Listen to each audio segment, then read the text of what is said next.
జిల్లా పార్టీ అధ్యక్షులు గౌరవనీయులైన ప్రజాప్రతినిధులు మాజీ ప్రజాప్రతినిధులు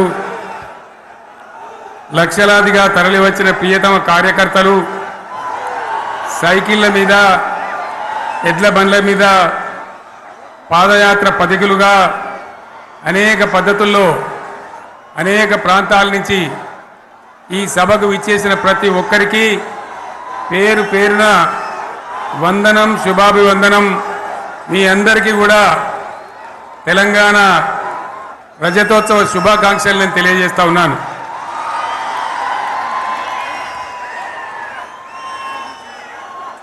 జననీ జన్మభూమిశ్చ స్వర్గాదపి గరీయసి. ఇది శ్రీరామచంద్రుడు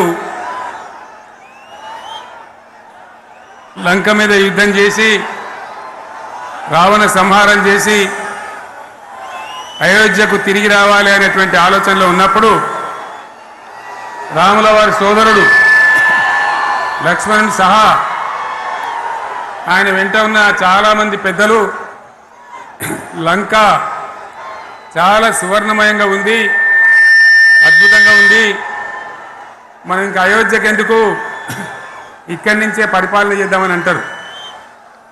దానికి శ్రీరామచంద్రుల వారు ఒప్పుకోలేదు. ఆయన చెప్పిన మాట ఏంటంటే, కన్న తల్లిని జన్మభూమిని మించినటువంటి స్వర్గం ఏది కూడా ఉండదు, కాబట్టి మనం అయోధ్యకే తరలిపోవాలని చెప్పి మళ్ళీ అందరిని తీసుకొని అయోధ్యకు రావడం జరిగింది. అదే స్ఫూర్తితోని చాలా గందరగోళ స్థితిలో ఉన్నటువంటి దిక్కు తోతని స్థితిలో ఉన్నటువంటి ఆత్మహత్యలకు ఆలవాలమైనటువంటి వలసలకు నిలయమైనటువంటి ఒక ఘోరమైన ఆపదలో వలసవాదుల విషకవిగిలిలో చిక్కి నలిగిపోతున్న తెలంగాణ రాష్ట్రాన్ని ఎట్టి పరిస్థితుల్లో విముక్తి చేయాలని, స్వరాష్ట్రం సాధించాలని, జనని జన్మభూమిని మించిన వేరేది లేదని చెప్పి నేను ఒక్కడిగా బయలుదేరి ఆనాడు తెలంగాణ ఉద్యమానికి శ్రీకారం చుట్టడం జరిగింది. 25 ఏళ్ల క్రితం, దయచేసి మీరు గొడవ బంద్ చేయాలి ఏమనుకోవద్దు, సభలో చాలామంది ఉన్నారు, లక్షల మంది ఉన్నారు, మీరు ఆపాలి ప్లీజ్. ఒకటే మాట బంద్ చేయాలి, గొడవ బంద్ చేయాలి ప్లీజ్, స్టాప్. సో ఆ విధంగా 25 ఏళ్ల నాడు ఎగిరినటువంటి జెండా ఈ గులాబీ జెండా. చాలామంది బంద్ చేయాలి ఏ బాబు బంద్ చేయాలి బాబు. ఆ రకంగా ఎగిరిన జెండాను ఎందరో అవమానపరిచింది, ఎన్నో మాటలు అన్నారు, ఎగతాళి చేసిండ్రు, అవహేళన చేసిండ్రు, మకలో పుట్టింది ఉబ్బలో పోతుందని చెప్పిండ్రు. కానీ ఈ జెండా మీ అందరి సహకారంతో, అనేక మంది త్యాగాలతోని, వందలాది మంది ప్రాణ బలిదానాలు కూడా చేయడంతో, అనేక ఉద్యమాలతోని యావత్తు తెలంగాణనే ఒక అద్భుతమైనటువంటి ఉద్యమమై ఎగిసిపడి ఒక సమయం ఎట్లా వచ్చింది, ఒక సమయంలో అంటే తెలంగాణ యావత్తు ఒక పక్కన నిల్చొని బరి గీసి బిడ్డ నా తెలంగాణ అక్కడ పెట్టు అని చెప్పి నిలబడ్డటువంటి సందర్భం మనందరం కూడా సృష్టించినాం. తద్వారా మన లక్ష్యం తెలంగాణ రాష్ట్రాన్ని సాధించుకున్నాం. ఆ తదనంతరం ప్రజలు దీవిస్తే 10 సంవత్సరాల పాటు అద్భుతమైనటువంటి దగదగలాడే తెలంగాణ తయారు చేసి అందరూ బిత్తరపోయే విధంగా, ఆశ్చర్యపడే విధంగా బ్రహ్మాండమైన తెలంగాణ నిర్మాణం చేసుకున్నాం. ఆ విధంగా 25 సంవత్సరాల సుదీర్ఘ చరిత్రను ఈరోజు ఈ వరంగల్ గడ్డ మీద మనం జరుపుకుంటా ఉన్నాం. రజతోత్సవ సందర్భంలో జరుపుకుంటా ఉన్నాం. చాలామంది చాలా రకాల ప్రయత్నాలు చేసినారు. ఇక్కడ కూడా ఇప్పుడు కూడా బ్రహ్మాండమైనటువంటి ప్రయత్నాలు చేస్తూ ఉన్నారు. నేను ఒక్కటే మాట చెప్తా ఉన్నా, ఈ గడ్డకు ప్రత్యేకత ఉంది. ఇది రాణి రుద్రమ్మ ఏలిన వీరగడ్డ, సమ్మక్క సారక్కల పోరుగడ్డ, బమ్మెర పోతన కవితా మాధుర్యం పండించినటువంటి జీవగడ్డ ఈ వరంగల్ నేలకు నేను వందనం చేస్తా ఉన్నాను. మన అమరవీరులకు శిరస్సు వంచి నివాళులు అర్పిస్తా ఉన్నాను. 1969లో మూగబోయిన తెలంగాణ నినాదానికి తిరిగి జీవం పోసింది ఈ గులాబీ జెండా అని మీ అందరికీ నేను మనవి చేస్తా ఉన్నాను. ప్రజలు పరిపాలన అప్పగిస్తే విధ్వంసమైన తెలంగాణను వికాసమ పథంలో నడిపించింది ఈ తెలంగాణ.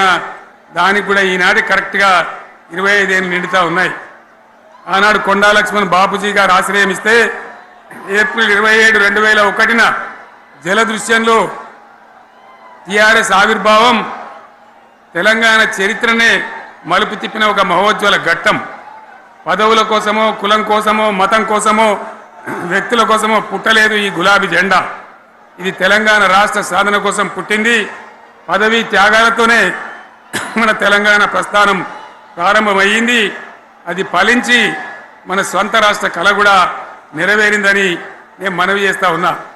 ఆనాటికి అలుముకున్నటువంటి చీకట్లను పారదోలడానికి, ప్రజల్లో విశ్వాసం కల్పించడానికి, ఆత్మవిశ్వాసాన్ని పెంపొందించడానికి నేను ఒక మాట చెప్పిన ఆ రోజు మీ అందరికీ కూడా గుర్తుండాలి.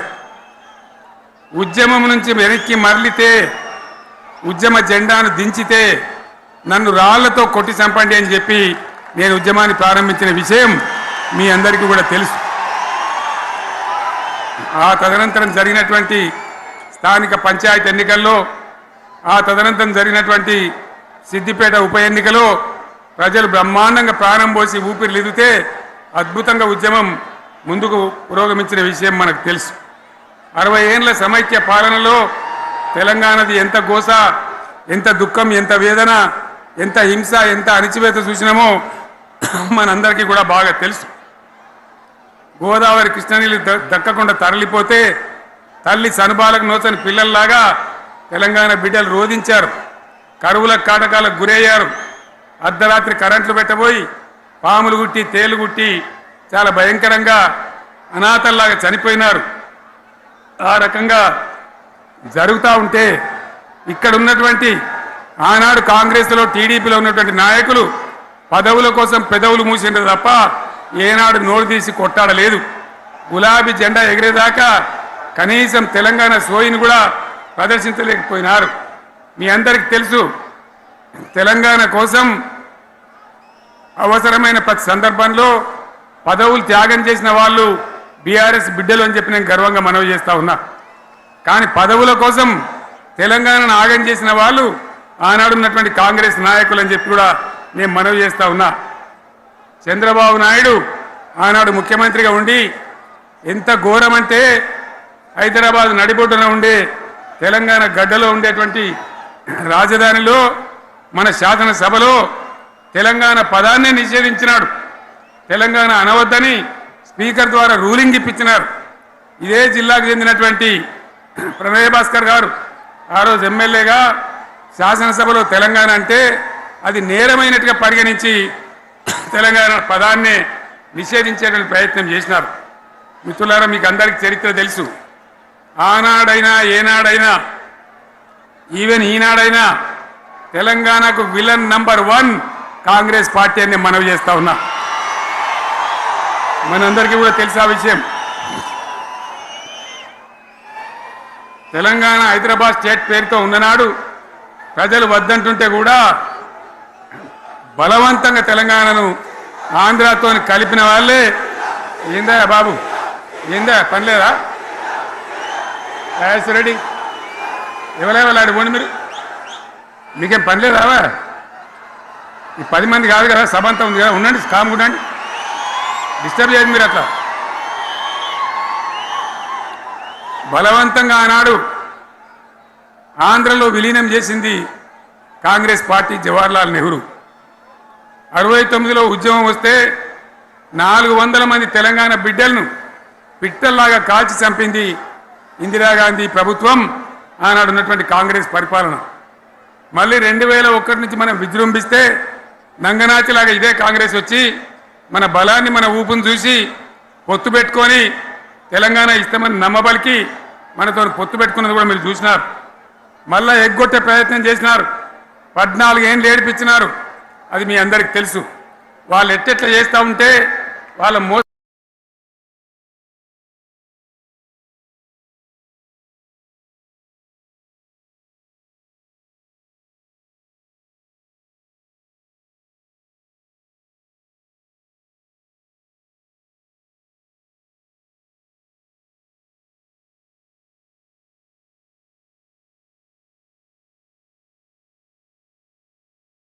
దాన్ని కప్పేయడానికి నేను ఇదే జయశంకర్ పార్లమెంట్లో ప్రతిపక్షాలని కాంగ్రెస్ గొంతు పట్టుకుంటే అప్పుడు దిగివచ్చి తెలంగాణ కోసం ప్రకటన చేసిన విషయం మీకు తెలుసు. మళ్ళీ ప్రకటన వెనక్కి తీసుకొని మళ్ళా వెనకకు పోయినారు.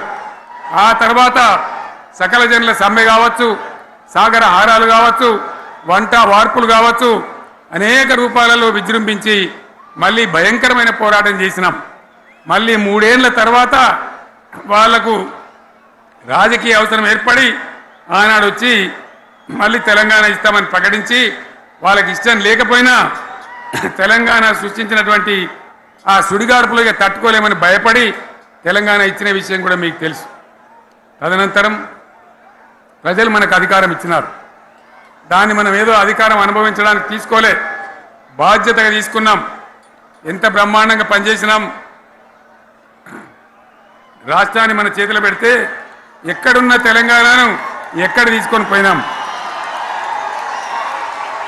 అనేక రంగాలలో please please please please please ఒకటే మాట. ఏ బాబు ఇక్కడ నేను మాట్లాడుతున్నా, అక్కడ మీరు మాట్లాడుతున్నా, మీకు ఏమైనా అర్థం ఉన్నదా? ఏది అర్థం కావాలి ప్రజలకు? ఏం పని లేదావా? ఇదేం పద్ధతి? మీరు పార్టీ కార్యకర్తలేనా? సైలెన్స్గా ఉండండి. అంతమంది నన్ను లక్షల మందిలో మీరు 10 మంది ఏందా ఇక్కడ? 10 నిమిషాలు సైలెంట్గా ఉండలేరా? చివరిలో బాగా చెప్దాం, స్లోగా అద్భుతంగా దుంకుదాం, స్టేజ్ ఎత్తు దుంకుదాం. మీరు బాధ్యత చూడాల్సింది ఏంటంటే మీరు అరవడం బంద్ చేయండి. ఇంతమంది ఉన్నారు, ఏం సీఎం పని లేదా నీకు? మళ్ళీ అందరు ఇళ్ళకి చేరుకోవద్దా? క్షేమంగా పోవద్దా? ఎక్కడెక్కడి నుంచో దూరం నుంచి వచ్చిన వాళ్ళు ఉన్నారు. 10 నిమిషాలు మీరు సైలెంట్గా ఉండండి. ముందరున్న వాళ్ళు 10 ఏళ్ళ బీఆర్ఎస్ పాలనలో ఎక్కడున్న తెలంగాణ ఎక్కడికి పోయింది? ఎన్ని రంగాలలో ఎన్ని అవార్డులు వచ్చినాయి? ఎన్ని అద్భుతమైన పనులు చేసి చూపెట్టినాం. తెలంగాణ అంటే ఒకప్పుడు వెనుకబడ్డ ప్రాంతం, ఎగతాళి చేయబడ్డ ప్రాంతం, పనికిమాలిన ప్రాంతం అనే పేరు పెట్టిన ప్రాంతం. కానీ ఎన్ని రంగాలు, తలసరి ఆదాయాన్ని బ్రహ్మాండంగా పెంచినాం. 90,000 ఉన్న తలసరి ఆదాయాన్ని 3.5 లక్షల పైచీలకు పెంచుకున్నాం. జిఎస్డిపిని దేశంలో నంబర్ 1 స్థానానికి తీసుకెళ్ళినాం. తెలంగాణలో బ్రహ్మాండంగా పెండింగ్ ప్రాజెక్టులన్నీ కూడా కంప్లీట్ చేసుకున్నాం. కల్వకుర్తి కావచ్చు, నెట్టెంపాడు కావచ్చు, భీమా కావచ్చు, ఎల్లంపల్లి కావచ్చు, మిడిమానేరు కావచ్చు, అక్కడ మేఘాల మీద పనిచేసి దాన్ని అంతా కూడా కంప్లీట్ చేసి ఒక్క పాలమూరు జిల్లాలోనే 10 లక్షల ఎకరాలకు సాగునీళ్ళు ఇచ్చుకున్నాం. బ్రహ్మాండమైనటువంటి ఇరిగేషన్ ప్రాజెక్టు కంప్లీట్ చేసుకున్నాం. 3.5 లక్షల టన్నుల వడ్లు వండించే స్థాయికి తెలంగాణను తీసుకొని పోయినాం. వరంగల్ గడ్డ కోసం, ఇదే జిల్లా కోసం పెండింగ్లో ఉన్న దేవాదుల ప్రాజెక్టును కంప్లీట్ చేసి ఈ గడ్డకు నీళ్లు తెచ్చుకున్నాం. 3 ఏళ్లలో కాళేశ్వరం ప్రాజెక్టు కట్టుకున్నాం. వాగుల మీద, వంకల మీద చెక్ డ్యాములు కట్టుకున్నాం. మిషన్ కాకతీయ పేరు మీద చెరువులన్నిటి పూడికలు తీసుకున్నాం. ఒక అద్భుతమైన తెలంగాణను తయారు చేసుకున్నాం. పడావు భూములన్నీ పంట పొలాలుగా మార్చుకున్నాం. ఆనాడు బీఆర్ఎస్ పాలనలో చెరువుల నిండా జలరాశులు, రైతుల కళ్ళాల నిండా ధాన్య రాశులతోని బ్రహ్మాండంగా తెలంగాణ అద్భుతంగా పురోగమించిన విషయం మీకు తెలుసు. పంజాబ్ను తలదన్నే పంటలు పండించిన విషయం కూడా మీ అందరికీ తెలుసు అని నేను మనవి చేస్తా ఉన్నా. రైతు కష్టమేందో నాకు తెలుసు. నేను స్వయంగా రైతును కాబట్టి రైతాంగాన్ని కడుపులో పెట్టి చూసుకున్నాం. మీ అందరికి ఒక మాట చెప్తా ఉన్నా. ఈ దేశంలో షేర్షా సూరి అని ఒక రాజు ఉండే. ఆయన కాలంలోనే రెవెన్యూ సంస్కరణలు తెచ్చినారు. నేను చెప్పే మాట మంచి వినాలి మీరు.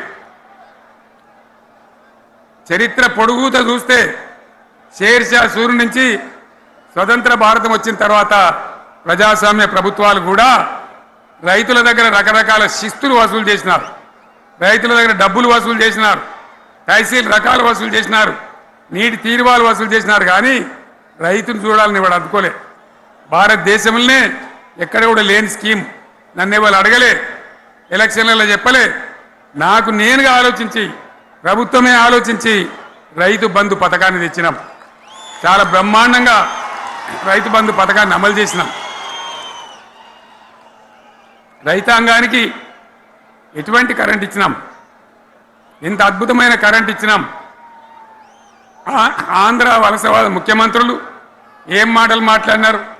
తెలంగాణ వస్తే కారు చీకట్లు అవుతాయి, మీకు కరెంటే రాదు, మీకు పంటలు పండియే రాదని చెప్తే వాళ్ళ నోర్లు మూయించేలాగా ఉత్తమమైనటువంటి ట్రాన్స్ఫార్మర్ కావాలన్నటువంటి మోటార్లు కావాలన్నటువంటి నాణ్యమైన కరెంటును 24 గంటలు సప్లై చేసినాం. రైతు ఇంట్లో కూర్చుంటే పొలాల కాడ బోర్లు దుంకినాయి, మీరందరూ కళ్ళారా చూసినారు. నాకంటే ఆ విషయం మీకే ఎక్కువ తెలుసు. అదేవిధంగా రైతులు చనిపోతే 2 ఎకరాలు 3 ఎకరాలు ఉన్న రైతులు ఏముంటుంది, వాళ్ళకి ఆదాయం ఉండదు. వాళ్ళు సస్తే బీఆర్ఎస్ రాకముందు పట్టించుకున్న నాతులు లేడు. అదే బీఆర్ఎస్ వచ్చిన తర్వాత రైతు బీమా ఇచ్చి వాళ్ళు చనిపోయినాక 8 రోజుల్లోనే వాళ్ళకు రైతు బీమా అందే విధంగా ఆనాడు చర్యలు తీసుకున్నాం.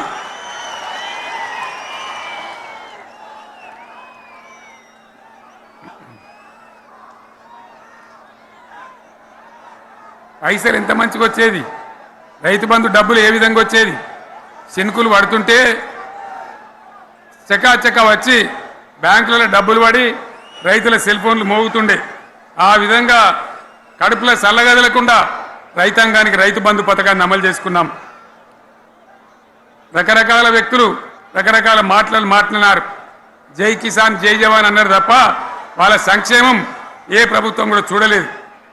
అదేవిధంగా ధాన్యం రైతులు పండిస్తే కొన్ని 100 కోట్ల రూపాయలు ప్రభుత్వానికి నష్టం వచ్చినా ఏ విధంగా ధాన్యం కొన్నామో, ధాన్యం ఎంత బాగా కొన్నామో, వడ్లు కొంటే 3-4 రోజులనే డబ్బులు రైతుల ఖాతాలో ఎట్లా చేసినామో అవన్నీ కూడా యావత్ తెలంగాణ ప్రజలకు మీకు తెలుసు.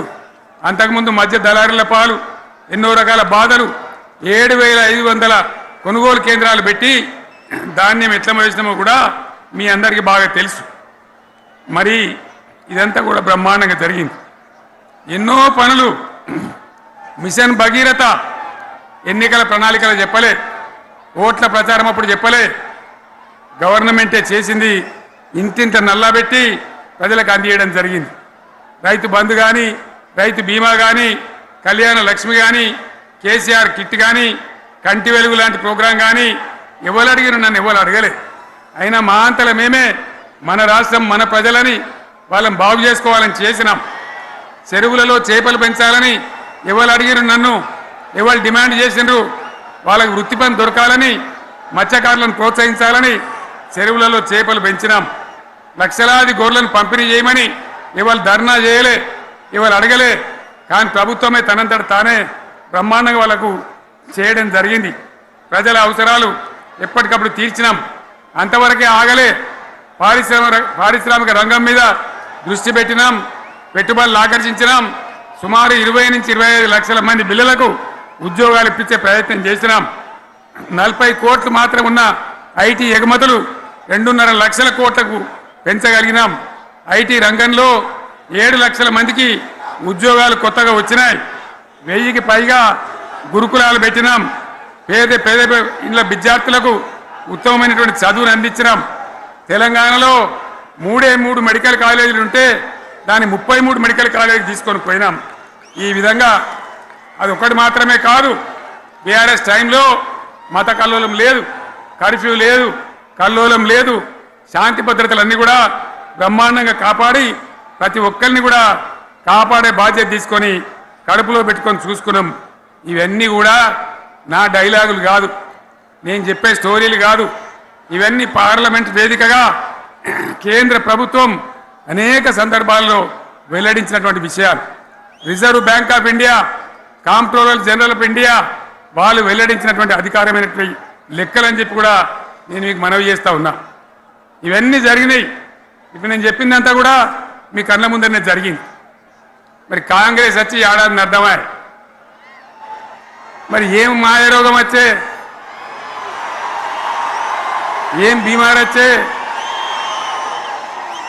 ఏమేమి చెప్పిరి, ఎన్నెన్ని చెప్పిరి?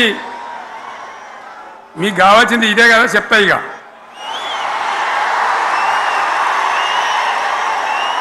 వాళ్ళ కథ చెప్పే ముందు మన కథ కూడా చెప్పాలి కదా. ఏమేం మాటలు మాట్లాడినరు? అరే మళ్ళీ సీఎం పెట్టిరా భయ్, ఎక్కడికెళ్ళి మోపోయినరా మీరు? బుద్ధి లేదా? ఆగు. ఏమైనా లుబాబీ ఆగు. వద్దంటే మళ్ళీ ఏందండి?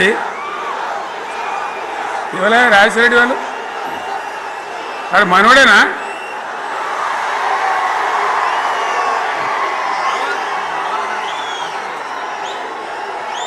ఎన్నెన్ని మాటలు చెప్పిరి. వరుస బట్టి గోల్మాల్ దింపుట్ల కాంగ్రెస్ను మించిన వాళ్ళు లేడు, అబద్ధాలు చెప్పుట్ల కాంగ్రెస్ను మించిన వాళ్ళు లేడు. ఎన్ని చెప్పిరి? ఇక్కడ ఉన్నోళ్ళు జాలరని ఉన్న గాంధీలు లేని గాంధీలు డూప్లికేట్ గాంధీలు అంతా ఢిల్లీకి వెళ్ళి కూడా దిగిరి, చప్పట్లు కొట్టి డాన్సులు చేసి స్టేజీల మీద. ఒకటి చెప్పిండ్రా? ఏమిత్తాడా కేసీఆర్? రైతు బంధు 10,000 ఇస్తాడు, మేము 15 ఇస్తాం. చెప్పిండ్రా? చెప్పిండ్రా లేదా? చెప్పిండ్రా? ఇచ్చుడు కాదు, చెప్పిండ్రా? 10,000కు 15,000 ఇస్తామని అన్నారా?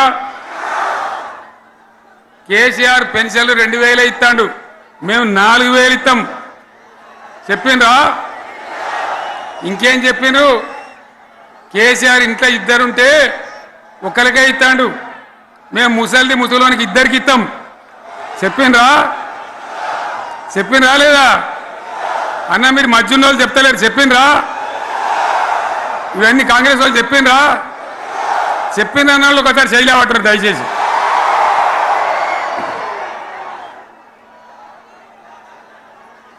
దివ్యాంగులకు కేసీఆర్ 4,000 ఇస్తాడు పెన్షను, మేము 6,000 ఇస్తామండి అన్నారా?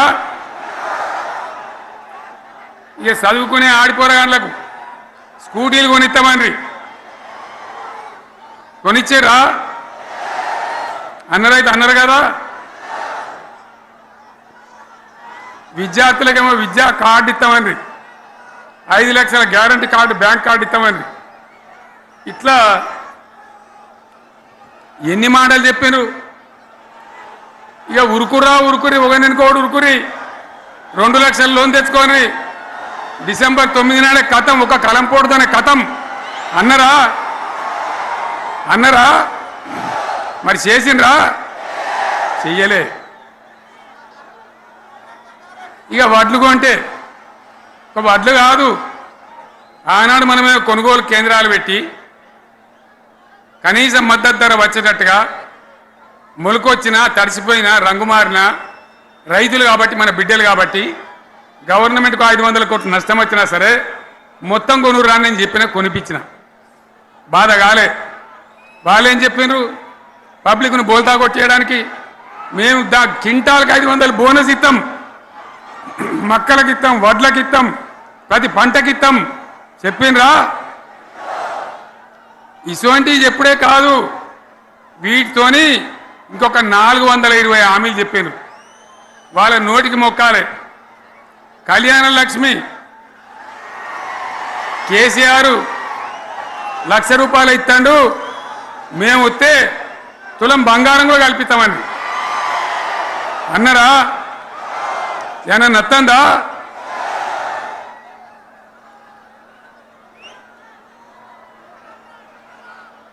ఇక హామీలు ఇచ్చుడు కాదు, పెద్ద పెద్ద బుక్కులు వంచి ఊరూరికి వంచారు.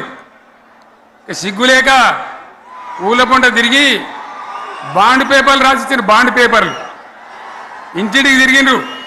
చెప్పిండ్రా? చాలా మంది అడిగిండ్రు, మరి మీరు అడ్డగోలు చెప్తున్నారు, అడ్డం పొడుగు చెప్తున్నారు, ఎటువంటి అంటే చెప్తున్నారు. యాడికెళ్ళి ఇస్తారా భయ అని అడిగాను, పేపర్ వాళ్ళు అడిగాను. ఇప్పుడు ఆర్థిక మంత్రి ఉన్నాయన, టీవీలలో చెప్పిన ఆయన ఇస్తాం, చేసి చూపిస్తాం, మాది పేద పార్టీ, 120 ఏళ్ళ అనుభవం ఉన్న పార్టీ, మమ్మల్ని మించిన సిపాయిలు లేరు అని ఒకటి జబ్బలు తెరిచే, ఒకటి మెడలు తెరిచే డైలాగులు కొట్టి మేము ఇచ్చేస్తామన్నారు. ఇచ్చిండ్రా? ఇయ్యలే. రుణమాఫీ చేయలే. మధ్యలో పార్లమెంట్ ఎలక్షన్లు వచ్చినాయి. అప్పుడు నాకు కాలు ఇరిగింది, మెంటుకుంటున్నాం, మళ్ళీ నేను బయలుదేరిన. ఆ దెబ్బకి ఏం చేసిండ్రు, తెలంగాణలో ఎన్ని దేవుళ్ళు ఉన్నాయో అన్ని దేవుళ్ళ మీద ఒట్లు పెట్టుకున్నారు. పెట్టిండ్రా? బహిరంగ సభలలో ఆడిడ కూడా కాదు. ఇన్ని మాటలు చెప్పి ప్రజల్ని ఏమార్చింది. ఒక ఉచిత బస్ అని పెడితే అది జుట్లు పట్టుకొని కొట్టుకుందానికి మనకత్తాను తప్ప ఏమనికి ఉపయోగపడ్డది లేదు. ఆ మహిళలే అంటారు మాకు ఎందుక ఉచిత బస్ దరిద్రం, మాకు అవసరమే లేదు అంటాను. అటువంటి ఒక్క పథకం పెట్టి ఇక ఇప్పుడు మళ్ళీ పెద్ద నోరు పెట్టుకొని వాళ్ళే మాట్లాడతారు. అంటే అంటే మాట్లాడతారు, అబద్ధాలు చెప్తారు. మాట్లాడితే బీఆర్ఎస్ వాళ్ళ మీద నింద, మాట్లాడితే కేసీఆర్ మీద నింద. ఇది ఒక అలవాటు చేసుకొని ఎవరికి నోరుంటే వాంతే లెక్క అనే పద్ధతిలో అడ్డమైన మాటలు మాట్లాడుతూ చాలా ఘోరంగా మోసం చేస్తూ ఉన్నారు. ఎట్లున్నదంటే కాంగ్రెస్ వాళ్ళు చెప్పింది చాలా సిపాయిలం, మా అంత సిపాయి లేడంటే జనం నమ్మితిమి, ఆశపడ్డాం కదా, నమ్మి బోల్తా పడ్డాం కదా, గల్లంత అయినాం కదా. ఒక ఊళ్ళే మొలక నాట్లేసే టైం వస్తే అలుకుడు చేస్తాను, బట్టలుతాను, మొలకకు అలుకుడు చేస్తాం కదా, తుకాలు పోయేమా పెద్ద మొగోడని కొన్ని పిలిచిరట. మొగోడని మొలకలుస్తానికి పిలిస్తే ఎలక పిల్లని చూసి ఎల్లంకర పడ్డాడు.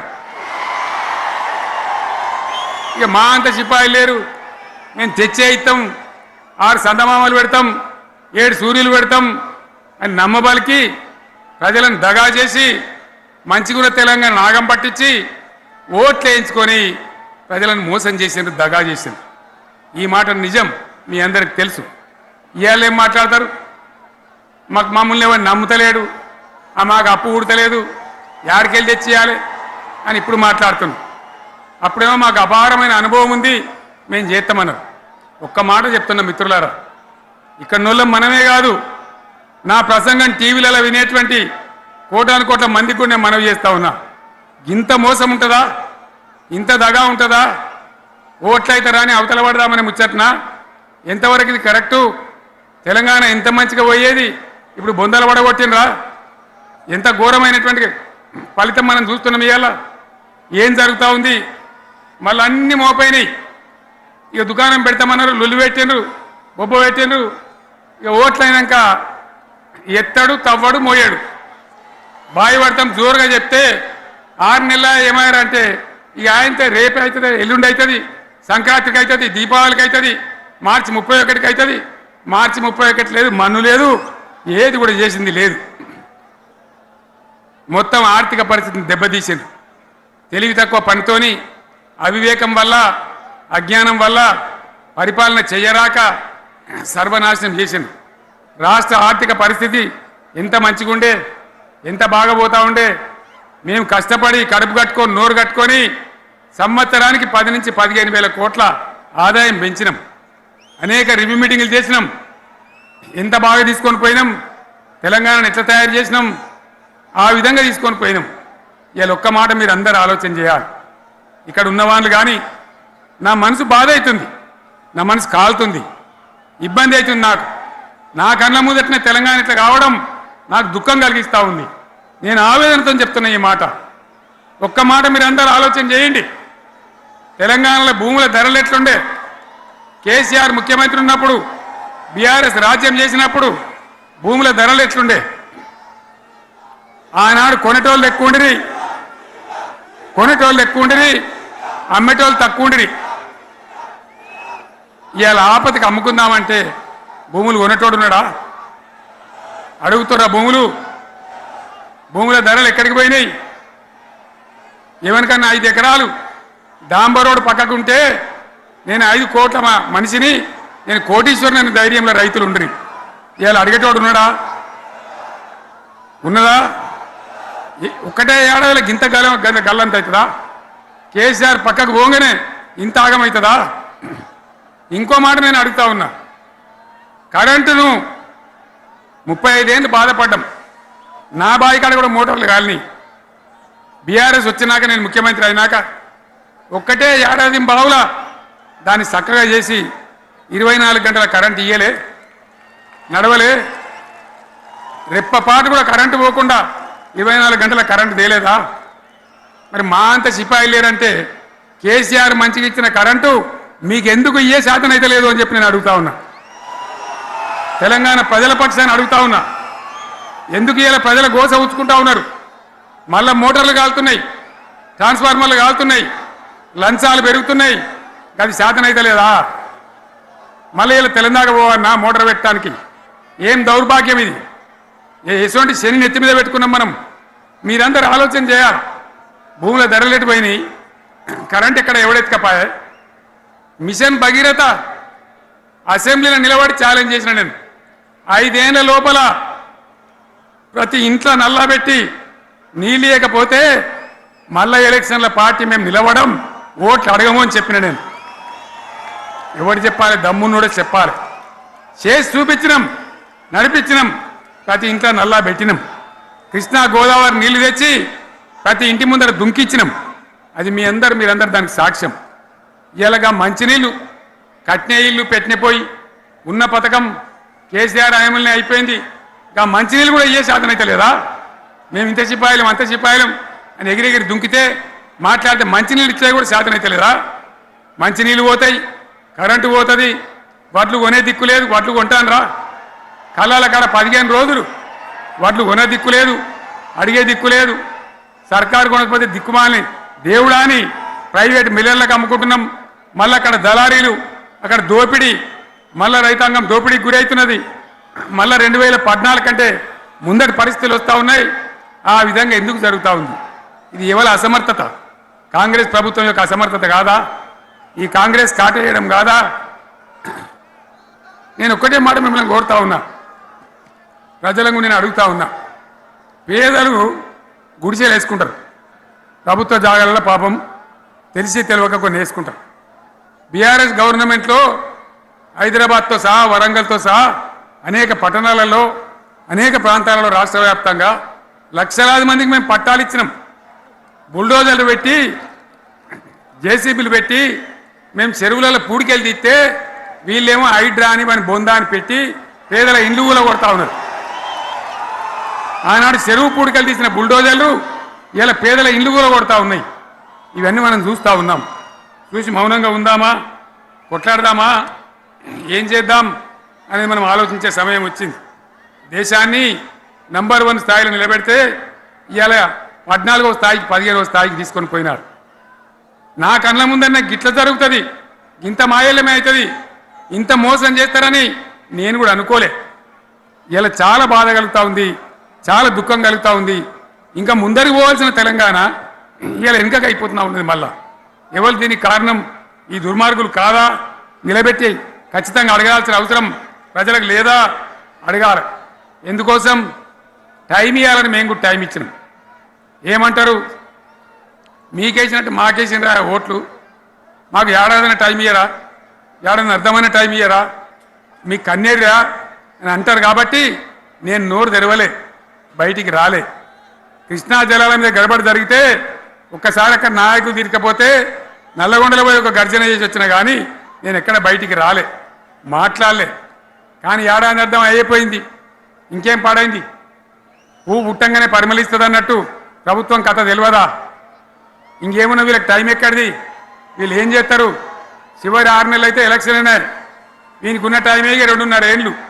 ఈ 2.5 ఏళ్ళలో వీళ్ళు చేస్తారు, మనం బతికి ముందర పడతామా? అందుకోసం ప్రజానీకం, మేధావులు, తెలంగాణ ప్రజలు దయచేసి అందరూ ఆలోచన చేయాలి. ప్రతి వాళ్ళు కూడా ఆలోచన చేసి దీనికి పరిష్కారం ఏందో కనుక్కోవాలి. మేధావితో పనిచేయాలి, ఆవేశంతో కాదు. ఆవేశంతో మనం నినాదాలు ఇస్తే కాదు, ముళ్ళును ముళ్ళుతోనే తీయాల. యాడ ఒడగొట్టుకున్నామో గాన్నే వెతకాలి. ఎక్కడ జారిపోయిందో ఆన్ని మళ్ళీ దొరకబట్టాలి. ఆ నైపుణ్యం ఆ స్థాయి ఇవాళ రావాలి. మళ్ళీ ఇప్పుడు ఏం చేస్తారు?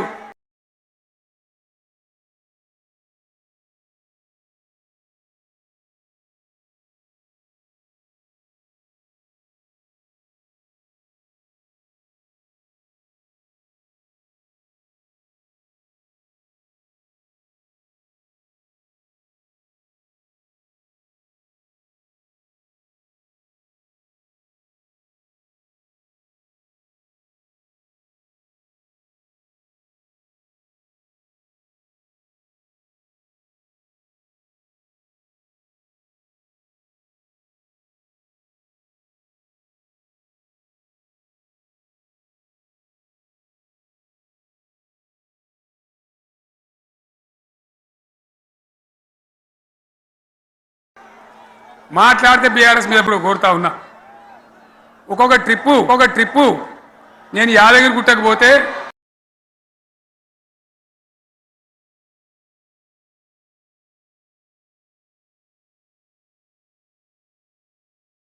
కోరుతా ఉన్నా. ఒక్కొక్క ట్రిప్పు నేను యాదగిరి గుట్టకు పోతే అలా ఎకరానికి 10 లక్షల వాల్యూ పెరుగుతుండే. మరి ఇవాళ ఏమైతా ఉంది? ఇవాళ ఏం జరుగుతూ ఉంది? మీరందరూ కూడా ఆలోచన చేయాలని కోరుతా ఉన్నా. ఇవాళ రాజ్యం నడపచేతగాక ఎల్లెంకల పడి రాష్ట్రాన్ని ఆర్థికంగా దివాలు తీసి పిచ్చి పనులన్నీ వేసి ఇవాళ అడ్డం పొడుగు మాట్లాడుతూ ఉన్నారు. అన్ని రంగాలలో ఫెయిల్ అయిపోయింది. ఏ ఒక్క ఈ హుస్నాబాద్ ఇప్పుడు నేను రాగా చూసుకుంటూ వచ్చిన ఆనాడు కష్టపడి ఈ హరీష్ రావు మంత్రిగా ఉన్నప్పుడు ఇలా గౌరెల్లి ప్రాజెక్టు కట్టినాం. 90% పూర్తయింది. గౌరెల్లి ఇరిగేషన్ ప్రాజెక్టు ప్రజలకు సంజాయించి భూములు తీసుకొని ఆనాడు తిరిగి 90% పూర్తి చేసినాం. ఏడాది అర్థమైతే తట్టడి మన్ను తీస్తాను రా. పాలమూరు పథకం 80% కంప్లీట్ అయింది. ఎందుకు దాన్ని పెండింగ్లో పెడుతున్నారు? ఎందుకు దాన్ని పూర్తి చేస్తలేరు? ఈ విధంగా చిన్న మాట, చాలా చిన్న మాట. కేసీఆర్ కిట్ పెట్టినాం, లక్షాధికారుల కోసం పెట్టినాం, కోటీశ్వర్ల కోసం పెట్టినాం. ఎవరి కోసం పెట్టినాం కేసీఆర్ కిట్టు? పేద ప్రజల కోసం, గ్రామీణ ప్రాంతాల్లో ఉండేటువంటి పేద ప్రజల కోసం పెట్టినాం.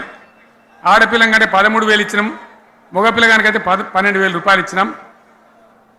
ఆ వాహనాలు పెట్టి, అమ్మఒడి వాహనాలు పెట్టి వాళ్ళని తీసుకెళ్ళి ప్రసవాలు చేయించి వాళ్ళకి మందులు ఇచ్చి ఫ్రీగా ఉచితంగా చేసి బ్రహ్మాండంగా ప్రసవం చేయించి మళ్ళీ ఇంటికాడ దించినాం. గది బంద్ చేస్తారా ఎవరన్నా? ఎందుకు బంద్ చేయాలి? ముఖ్యమంత్రులుగా పనిచేసే వాళ్ళకు గాంభీర్యం ఉండాలి, ధైర్యం ఉండాలి. రాజశేఖర రెడ్డి అనే ముఖ్యమంత్రి ఉండే, నేను చెప్తా ఉన్నా మీ ముందు ఇయ్యాలి. ఆయన ఆరోగ్యశ్రీ అని ఒక పథకం తెచ్చిండు. నేను ముఖ్యమంత్రి అయిన తర్వాత అడిగిన, హెల్త్ డిపార్ట్మెంట్ని పిలిచి అడిగిన, ఇది ఏం పథకమయ్యా బాగుందా అంటే, సార్ మంచిగుంది, ప్రజలకు లాభం అవుతుందని చెప్పింది. నేను చెప్పిన ఆ పథకాన్ని అట్లే పెట్టండి, ఆ పథకాన్ని మార్చకండి, ఆ పథకం అట్లే ఉండాలని చెప్పిన. అక్కడ చెప్పడం కాదు, నేను అసెంబ్లీలో చెప్పిన, ఇది మా స్కీమ్ కాదు, కాంగ్రెస్ గవర్నమెంట్ ప్రారంభించింది, దాని పేరు కూడా మేము మారుస్తలేం, కానీ కొనసాగించాలని చెప్పినాం, కొనసాగించినాం. అది మీ అందరికి తెలుసు. ఇలా వీళ్ళు కేసీఆర్ ఆనవాళ్ళు లేకుండా చేస్తాం, కేసీఆర్ ముచ్చట లేకుండా చేస్తారా? ఇవాళ మనం కూడా సభ పెట్టుకుంటే ఎన్ని అడ్డంకులు దానికి. ప్రైవేట్ స్కూళ్ళు బస్సులు ఇస్తే వాళ్ళకు నోటీసులు ఇవ్వడం, అడుగడుగున ఆర్టీఏ అధికారులను పెట్టి పోలీసులను పెట్టి ట్రాఫిక్లు జామ్ చేయడం. ఇప్పుడు కూడా సభకు రావాల్సిన వాళ్ళు 1,50,000 మంది బయటనే ఆగిపోయింది. ఇటు హనుమకొండ దిక్కు, అటు హుజరాబాద్ దిక్కు, ఇటు సిద్దిపేట దిక్కు 3 రోడ్ల మీద కూడా జాములున్నాయి. నేను అడిగిన నాయకులు ఏందే అంటే, ఇబ్బంది అవుతుంది సార్, రానిత్తలేరు, మధ్యలో ఇబ్బందులు కలిగిస్తున్నారు, కొన్ని లారీలు తెచ్చి అడ్డం పెట్టాను పనికిమాలని అని చెప్పి జామ్ అయిపోయి అక్కడనే ఆగిపోయింది. నేను అన్న ఇంకో అర్ధగంట ఆగి మాట్లాడదామంటే మా వాళ్ళంతా ఉండి, లేదు మనోళ్ళు దూరం పోవాలి, ఇక రానోళ్ళు ఎట్లా అందరూ మనం మాట్లాడి సభ ముగించాలని చెప్తే నేను వేదిక మీదకి వచ్చిన. ఇన్ని అడ్డంకులు ఇంత కడుపు ఆపుతారా? బీఆర్ఎస్ సభలను ఆపుతారా? ఈ ప్రపంచనాన్ని ఎవడాపుతాడు? ఆగబడితే ఆగుతుందా? నేను ఒక్క మాట పోలీసు మిత్రులకు మనవి చేస్తా ఉన్నా. ప్రజాస్వామ్యంలో ప్రజలకు అడిగే హక్కు ఉంటుంది, తప్పకుండా అడుగుతారు ప్రజలు. ఈ అడిగే హక్కును సోషల్ మీడియాలో బీఆర్ఎస్కు సోషల్ మీడియా వారియర్స్ ఉన్నారు, వాళ్ళు బ్రహ్మాండంగా పనిచేస్తున్నారు, ఖచ్చితంగా అడుగుతున్నారు ప్రజల తరఫున. ఇంత అన్యాయం జరుగుతుంటే చూడలేక సోషల్ మీడియాలో పనిచేసే తెలంగాణ బిడ్డలు ఇది ఏమన్యాయమే ఎట్లా అని చెప్పి ప్రభుత్వాన్ని ప్రశ్నిస్తూ ఉన్నారు, ప్రజలకు మద్దతుగా నిలబడతా ఉన్నారు. వాళ్ళ మీద కేసులు, వాళ్ళని పట్టుకపోవడు. పోలీస్ సోదరులను నేను అడుగుతా ఉన్నా, మీరెందుకు దునుకులాడుతుండ్రే? మీకేమక్కడ వచ్చింది? మీకొక్కటి చెప్తున్నా నేను, గ్యారంటీగా పోలీసు మిత్రులారా, ఇవాళ పోయి రాత్రి మీ డైరీలలో రాసుకోండి, మీ డైరీలలో రాసి పెట్టుకోండి. 100కు 100% ఇలా తెలంగాణ చెలరేగిన పరిస్థితికి మళ్ళా వచ్చేది బీఆర్ఎస్ గవర్నమెంటే. అది ఎవడు కూడా ఆపలేడు, అది ఎవరి తరం కాదు, ఎవరి వశం కాదు.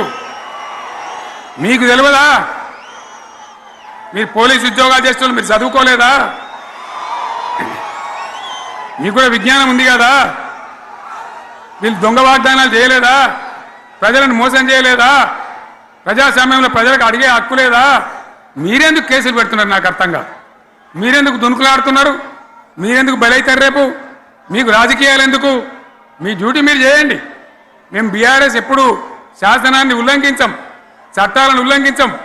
అయినా నేను ఒక్క మాట మళ్ళీ చెప్తా ఉన్నా, మీకు ఆల్రెడీ చెప్తా ఉన్నారు పార్టీ నుంచి, ఎక్కడ ఎవరిని మీ మీద అన్యాయం కేసులు పెట్టినా మన టీఆర్ఎస్ లీగల్ సెల్ వీరులు ఉన్నారు, మీరు భయపడే అవసరం లేదు. న్యాయస్థానాలని అక్కడ పోరాటం చేద్దాం. మీకు అండగా కేసీఆర్ ఉంటాడు, బీఆర్ఎస్ ఉంటుంది, అందరం ఉంటాం. ఇక ఈడికెళ్ళి నేను కూడా ఊకోను, నేను బయలుదేరతా. యాందాకైనా మంచిదే.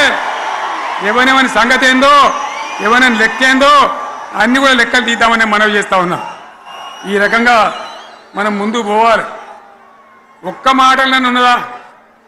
ఇవాళ ఈ ప్రభుత్వం, ఈ కాంగ్రెస్ నయవంచక ప్రభుత్వం సంక్షేమంలో ఫెయిల్, మంచినీళ్ళలో ఫెయిల్, పొలాలకు నీళ్ళు ఇవ్వడంలో, సాగు నీళ్ళలో ఫెయిల్, కరెంటు సరఫరాలో ఫెయిల్, రైతు బంధులో ఫెయిల్, విత్తనాలు ఎరువులు సరఫరాలో ఫెయిలేనా?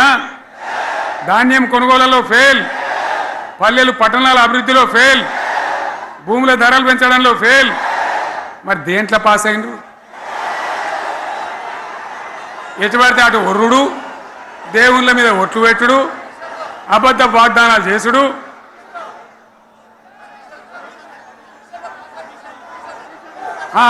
కమిషన్ అట 20-30% కమిషన్లు తీసుకున్నాడు, సంచులు నింపుడు, సంచులు మోసుడు. అంతేనా? కరెక్టేనా ఈ మాట? అన్నా కరెక్టేనా? నేను చెప్పి అన్ని ఫెయిల్ అయిందా ఈ ప్రభుత్వం? నిజమైతే ఒకసారి చేతులు లేవటరు దయచేసి, స్టేజ్ మీద లేవటరా? ఫెయిల్ అయినా? ఈ మాట 20%-30% కమిషన్లని నేను అంటలేను. ఎవరన్నారు? స్వయంగా ఆర్థిక మంత్రి ఛాంబర్కు పోయి 200 మంది కాంట్రాక్టర్లు వాళ్ళు లొల్లిపెట్టి మమ్మల్ని 20-30% కమిషన్ అడుగుతుండ్రు, ఇది ఏమన్యాయం అని చెప్పి సెక్రటేరియట్లో చెప్పిన మాట నేను చెప్తా ఉన్నా. ఈ విధంగా మాజీ సర్పంచులు పాపం వాళ్ళు పనిచేసిన మా బిల్లులు ఇవ్వమనంటే వాళ్ళ గోస ఉంచుకుంటా ఉన్నారు. వాళ్ళేం పాపం చేసిండ్రు? ఈ విధంగా ఘోరం. ఇంకా ఈ అందానికి ఏం మాట్లాడతారు? కేసీఆర్ నువ్వు రా అసెంబ్లీకి, నీ కాయగూరకుడు ముచ్చట్లు తింటానికా? పిల్లలు అడిగితేనే మీరు జవాబు చెప్తలేరు, ఉన్నట్టు నిలబెడితే ఆ ఆర్థిక మంత్రి అసెంబ్లీలో లేచి 20% కమిషన్ తీసుకుంటాను కేటీఆర్ మాట్లాడితే ఆయన లేచి భుజాలు తడుముకుంటాడు. నీకెందుకయ్యా బాధ? నువ్వు తీసుకుంటేనే నీకు బాధ ఉండాలి కదా. లేచి పేదలు ఒలి పెడతా ఉన్నాడు ఆయన అసెంబ్లీలో. ఈ విధంగా చాలా గందరగోళంగా అవివేకంతో అజ్ఞానంతో చాలా ఘోరం చేసి అడ్డమైన మాటలని చెప్పింది. దాంతో మనం కూడా గోల్మాలైపోయినాం. తీర్థం పోదాం తిమ్మక్క అంటే వాడు గుల్లే మనం సల్లే. ఆ గతికి తెచ్చింది ఇలా ప్రజల గతి. మరి మనం కూడా ప్రజలు కూడా ఆలోచన చేయాలి. ఆవేశం కాదు. గాడిదలకు గడ్డేసి బలరకు పాల్పడితే వస్తాయా? మరి ఇప్పుడు ఏం చేయాలో ఆలోచించాలి. ఓ తమ్ముడు అన్నాడు హైదరాబాద్లో ఆయన ఇల్లు కూడా కొడితే, కేసీఆర్ అన్నా యాడున్నావు నువ్వు రావాలి, కత్తి వాంచేతలు పడితే యుద్ధం నన్ను చేయమని పడుతుంది. అంతేనా? ఇది కూడా విచారించాలి ప్రజలు. మీకు అర్థం కావాలని నేను చెప్తా ఉన్నా. అందుకే ఓడగొట్టుకున్న కాడనే వెతుక్కోవాలి. మీ వెంట బీఆర్ఎస్ ఉంటుంది, మీ వెంట కేసీఆర్ ఉంటాడు. 100% మళ్ళా తెలంగాణ విజయం సాధించాలి, గులాబీ జెండా ఎగిరేయాలి, అద్భుతమైన తెలంగాణను మళ్ళీ సాధించాలి. ఇక బీజేపీ కథ 11 ఏళ్ళ రాజ్యం చేయబట్టి తెలంగాణకు 11 రూపాయలు ఇచ్చిండ్రా? వాటిదే బబ్రాజమానం భజగోవిందం. శుష్క ప్రియాలు శూన్యాస్తాలు తప్ప ఏమి ఇయ్యలే. 157 కాలేజీలు పెడితే మెడికల్ కాలేజీలు ఒక్కటన్నా తెలంగాణకి ఇచ్చిండ్రా? ఒక ప్రాజెక్ట్ కన్నా జాతీయ హోదా ఇచ్చిండ్రా? ఇక కాంగ్రెస్ వాడు ఇట్లా అంటే బీజేపీ వాడు అట్లా. ఏది లేదు. ఇక ఉల్టా మనయే ఖమ్మంలో 7 మండలాలు గుంజుకున్నారు. సీలేరు ప్రాజెక్టు గుంజుకున్నారు. నరేంద్ర మోడీ మాట్లాడతాడు. ఏం మాట్లాడతాడు? తెలంగాణ వచ్చిందిరా అని తెలంగాణలో సంతోషపడితే తల్లిని చంపి బిడ్డను బతికిచ్చిండ్రు అంటాడు. ఎన్నోసార్లు అంటాడు, ఒక్కసారి కాదు. ఈ విధంగా అది కూడా మనం అనిపించేది కాదు. ఈ సందర్భంలో ఒక మాట బీజేపీ అంటే నాకు జ్ఞాపకం వచ్చింది. ఇవాళ కేంద్ర ప్రభుత్వం కగార్ అనే ఆపరేషన్ పేరు మీద ఛత్తీస్గఢ్లో యువకులను గిరిజనులను ఊచకోత పోతా ఉన్నారు. అది ధర్మం కాదు. వీళ్ళు ఏమవుతున్నది? నక్సలైట్లు ప్రతిపాదన పెడుతున్నారు. మేము ప్రభుత్వం దగ్గరకు వచ్చి చర్చలు చేయడానికి సిద్ధంగా ఉన్నాము అంటున్నారు. నేను కోరుతా ఉన్న కేంద్ర ప్రభుత్వాన్ని, బలం ఉన్నది కదా అని చంపుకుంటా పోవుడు కాదు, అది ప్రజాస్వామ్యం కాదు. ఆపరేషన్ కగార్ వెంటనే ఆపేయండి. వాళ్ళని పిలిచి, ఆ నక్సలైట్లను పిలిచి డెమోక్రటిక్ స్పేస్ ఇచ్చి చర్చలు జరపండి. వాళ్ళు ఏం మాట్లాడతారో చూడండి. అది కూడా నల్లనా తెల్లనా దేశం ముందరికి రాని. కానీ అట్లా కాదు, మొత్తం ఏరి పారెత్తాం, కోసి పారెత్తాం, నరికి పారెత్తాం అంటే మిలిటరీ ఉన్నది మీ దగ్గర కొడతారు. కానీ ప్రజాస్వామ్యం అనిపించుకోదు. ఈ మాట ఢిల్లీకి ఉత్తరం పంపిద్దామా? పంపిద్దామా? మీరందరూ సపోర్ట్లు కొడితే తీర్మానంగా భావించి దాన్ని కేంద్రానికి పంపిద్దాం.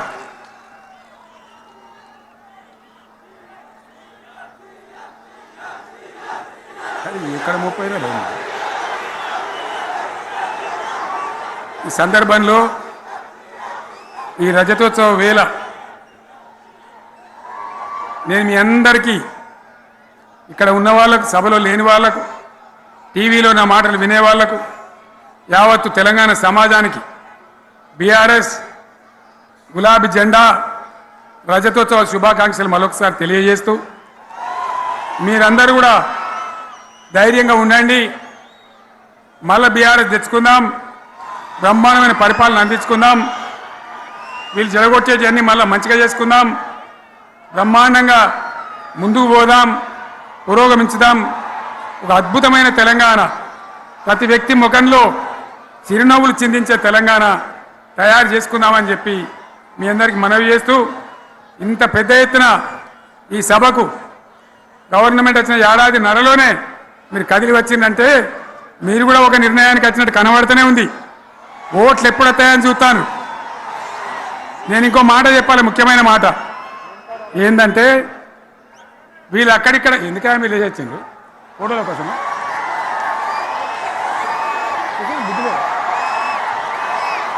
ఒక మాట చెప్పాలి. ఏంటిది? ప్రభాకర్ రెడ్డి అని మా ఎమ్మెల్యే ఉన్నాడు, దుబ్బాక ఎమ్మెల్యే. ఆయనతో ఎవరో హైదరాబాద్లో మాట్లాడితే అన్న ఇంకా 3 ఏళ్ళు భరించానే ఈ గవర్నమెంటు అని మాట్లాడింది. ఆయన మాట చెప్పిండు విలేకరులు. అలా చూసారా మా గవర్నమెంట్ పడగొడతారట. మేమెందుకు పడగొడతాం రా భయ్? మాకేమైనా కాల్చేరు గులగులో పెట్టినాయా? మేమా కిరికిరి పని చెయ్యం బిడ్డ. మీరే ఉండాలి, ఓట్లు తీసుకున్నారు, చక్కగా పని చేయకపోతే మీ ఈపులు ప్రజలే సాఫ్ చేస్తారు, అంతే కదా. మేము పడగొట్టాం, మీ గవర్నమెంట్ పడగొట్టాం. ఎందుకంటే మీ సంగతి ఏందో మా సంగతి ఏందో ప్రజలకు పూర్తిగా అర్థం కావాలి. గులాబీ సైనికులకు నాది ఒక్కటే మాట, మనం ఏనాడు మనం పుట్టిందే పదవులు త్యాగం చేసి, పుట్టిందే రాష్ట్ర సాధన కోసం, స్వార్థం కోసం మనం పనిచేయలే. మీ అందరి నాయకులను కార్యకర్తలను నేను కోరేది ఒకటే, తెలంగాణ సమాజం అద్భుతంగా పురోగమించేదాకా మనం పనిచేస్తూనే ఉండాలి. గవర్నమెంట్లో ఉన్నా ప్రతిపక్షంలో ఉన్నా ప్రజల పక్షాన ఉండాలి, ప్రజలకు అండగా ఉండాలి, ప్రజల సమస్యల మీద పోరాటం చేయాలి, వాళ్ళకు అండదండలుగా ఉంటూ పురోగమించాలి. అదే మన కర్తవ్యం. అందులోనే మనకు అన్ని పదవులు వస్తాయి, అది పెద్ద ఇష్యూ కాదు. ఎన్ని వేల మంది మనోళ్ళు ఎంత బ్రహ్మాండంగా ముందుకొచ్చారు. కాబట్టి మీరందరూ కూడా ఆ విధంగా రావాలి. లాస్ట్ మాట, ఈ సభ నిర్వహించినటువంటి మిత్రులు పోచంపల్లి శ్రీనివాసరెడ్డి గారికి, వినయ్ భాస్కర్ గారికి, పెద్ది సుదర్శన్ రెడ్డి గారికి, రవీంద్రరావు ఎమ్మెల్సీ గారికి, వారికి నేను ధన్యవాదాలు చెప్తా ఉన్నా. ఇక్కడ భూములు ఇచ్చి బ్రహ్మాండంగా ఆదరించిన ఈ ఎల్కతుర్తి చుట్టుపక్కల గ్రామాల ప్రజలకు కూడా, రైతులకు కూడా నేను ధన్యవాదాలు తెలియజేస్తా ఉన్నా. ఈ రజతోత్సవ శుభాకాంక్షలు మీ అందరికీ మరొకసారి తెలియజేస్తూ నేను మీరు సెలవు తీసుకుంటా ఉన్నా. జై తెలంగాణ, జై తెలంగాణ, జై తెలంగాణ. ధన్యవాదాలు. ఇక ఇప్పుడు లొలిపెట్టరా పై, బాగా లొలిపెట్టారు.